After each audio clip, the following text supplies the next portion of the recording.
My name, Edmund Yanai, Executive Director of CEPO.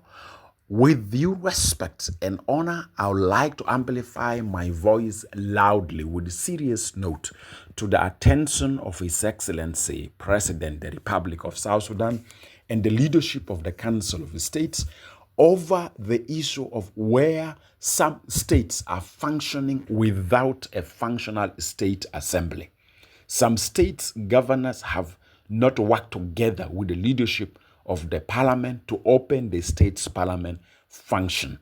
Some states are only functioning with one organ of the government, which is the executive organ of the government, without a functional state parliament. And this has paralyzed check and balanced. This has paralyzed the oversight role of the lawmakers who represent the people at the state level.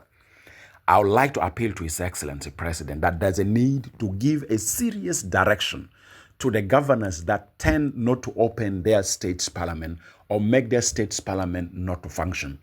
We are aware that some of the states where their parliament are not on function, some states governors fears to be questioned by the lawmakers because there are some irregularities in the area of governance, as executive organs have to be accountable or have to make sure that the parliament play an oversight role on their roles. So this has paralyzed a full functioning of a state government because it's only one organ, the executive functioning. But also we are aware that in some states, some revenue of the states are directly managed by His Excellency the Governor and his friends, mainly maybe Minister of Finance. This requires an investigation, Your Excellency President. As we say, the country is facing economical crisis. Some states governors are walking away with public revenue, and simply because nobody is tracking them. And I know this is one of the resolutions of the Governors Forum, which is not taken up with happiness with some governors, or some governors tend to undermine the element of transparency and accountability in the collection and administration of revenue at the state's level. I will urge Your Excellency President to commission a committee headed by the National Revenue Authority, National Minister of Finance, and some members of the Council of States to really check state revenue basis. Some states have revenue. Personal income tax from the staff of the NGOs, from the government, some business income tax. There are states that have revenue. There are states that have no revenue.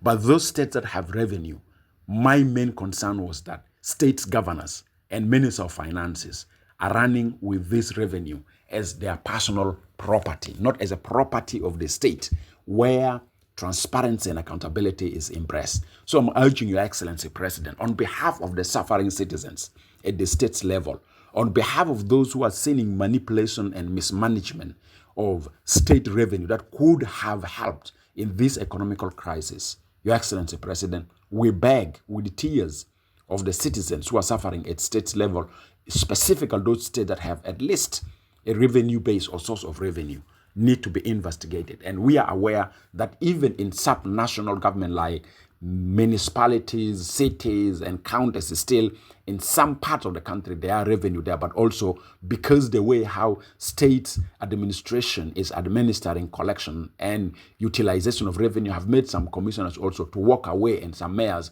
to walk away with public revenue. There's a need to invest leadership in checking how revenue are administered at state level. It's very important. But finally, I'm still appealing to Your Excellency President, states that have no functional parliament, their state governors need to be directed to open the state's parliament. We are watching and we are disturbed and we are disappointed that national parliament is functioning and state's parliament not functioning. And the excuse of some governors are that they don't have resources to finance the opening of the parliament. Open the parliament with water.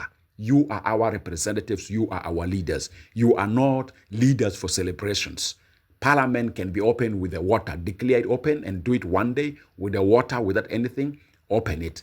How comes national parliament open even if they don't have allowances? I know national parliament open after they have some budgets for the opening ceremony. But this tendency where our lawmakers have to open the parliament through a heavy, expensive, funded ceremony need to be reviewed and need to be stopped. If you really represent us, the citizen, even with water, for the sake of our reason, for the sake of our interests, you can open the parliament, regardless of how many sodas and how many sweets and how many allowances you want to have in your pocket in order to open the parliament. This is disturbing. Thank you very much.